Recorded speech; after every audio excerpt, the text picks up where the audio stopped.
Kadaama wenjogerera nga afunye ku ssanyu kooti eragidde gavumenti ya Saudi Arabia okukkiriza omwana ono okudda e Uganda.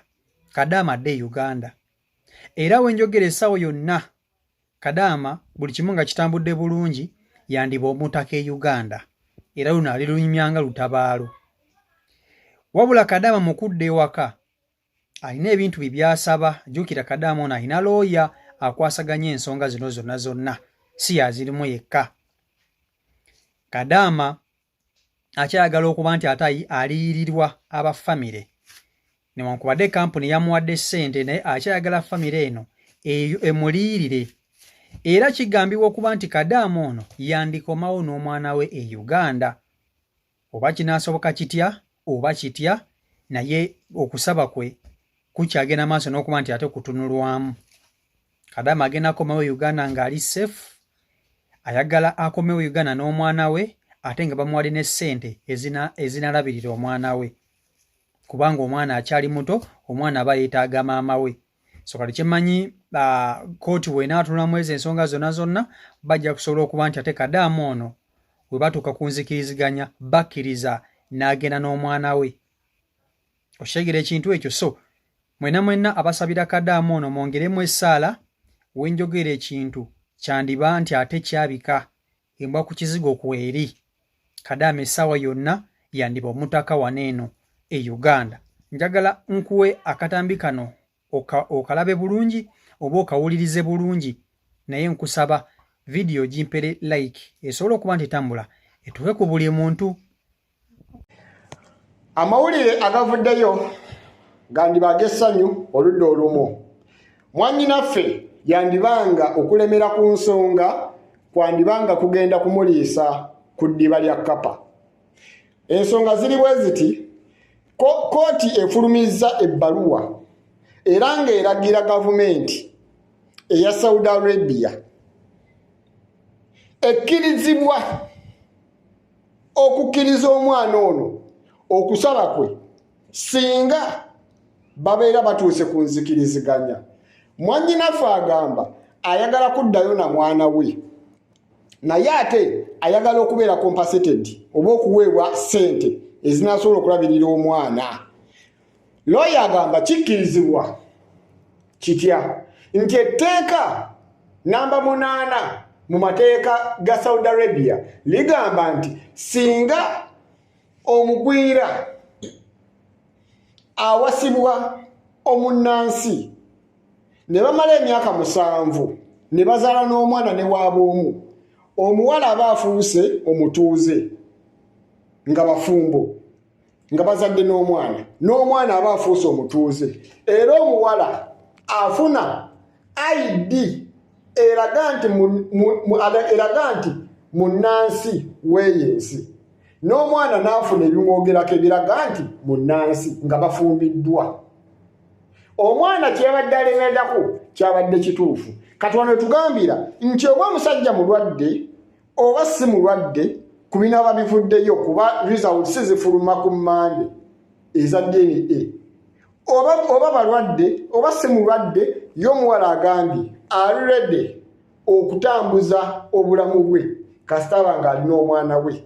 Era lawyer n'agamba nti wamu n'abasawo nti basobola okubeera bonna mwana muwala n'atafuna siriimu kubanga bagenda kukozesa empeke ze bayita PEP, nti omwana ajja kutambuliranga ku ddagala ku mpeke ze bayita PEP okutuusa nga ebbanga lituuse ery'okuddayo ewaka. Wabula omwana akkirizibwa okwebaka ne mukyala we kubanga baba babafumbo.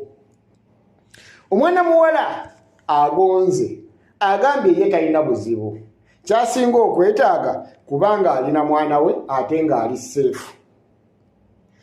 Bwe bakomyawo omwana abadde talina bbaluwa zimwogerako nga birth certificate ekoleddwa, omwana abadde talina passport egenda fuluma, omwana abadde talina biraga nti mwana munnansi naye ng'omusaayi gulaga nti munnansi, byonna bigenda fuluma. Then lawyer agambye nti bwe banamala ofuna ebyo byonna akkirizibwa okuweebwa exit maama n'omwana ne bafuluma.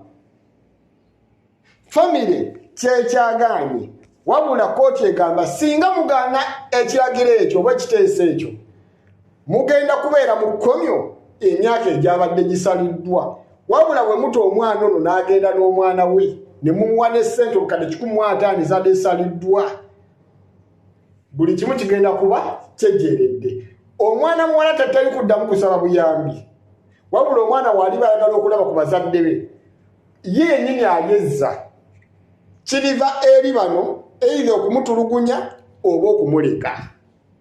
Mwannyinaffe yandifuna obwenkanya nekino kyonna wabona bonna babadde eyo nga bazibu b'amaaso muzuukuke. Singa embeera bweti etuukawo osobola okuyambibwa.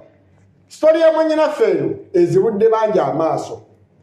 Ffenna tubadde tukimanyi, nange kennyini mbadde sikimanyi nti omugwira asobola okufuuka omunnansi mu nsi z'Abawarabu singa abanga abazaddemu. Ekyo mbadde sikimanyi, naye etteeka liraga nti singa ofumbirwa munnansi oba n'owasa munnansi ne muzaala omwana ne mumala emyaka 7, omwana akkirizibwa okufuna ebimwogerako n'afuuka munnansi, naawe omwami b'omukyala okkirizibwa okufuuka munnansi.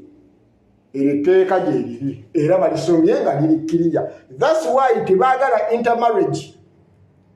But this nekino tekyabadde kyagamba nti oba mwana muwala yeyagalira, wabula baakakamukake okusinziira ku maloboozi n'ensiitaano eyaliwo eri maloboozi ago nga embeera egenda mu maaso. Kiragiddwa nti omwana ow'obulenzi aba w'amaanyi nnyo okusinga omwana ow'obuwala. Kitegeeza nti omwana yeerwanako ng'emuwawulira ensiitaano n'alemererwa, ono n'akozesa chance. Mukozesa chance n'awendula kyeka n'abalala kuba kiyinza okuba nga gwe gwali omuze gwabwe nga bo bwe batyo bayise abakozi. Era kati wano babataddeko question mark. Singa wanaabaawo incident yonna eddamu okubeerawo, anaaba kikoze yenna bagenda mumusiba emyaka 2. Kati gwe wenna ali eyo singa ofuna incident bwenti oba embeera bwenti teweetuulako, kola mwannyinaffe kye yakoze.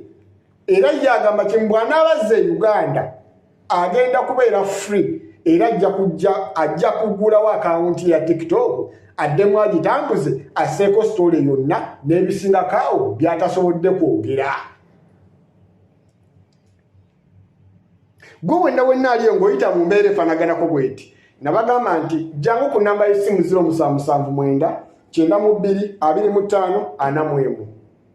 Nawe alina embeera gy'oyitamu etategeerekeka, onoonya mulimu gubuze, bakama abo bayomba, byokola tebitambula, oyagala kuzza mwagalwawo, oyina olutwe toyagala toyagalwa gwe toweebwa, nawe jangu ku namba y'essimu 0779 92 25 41.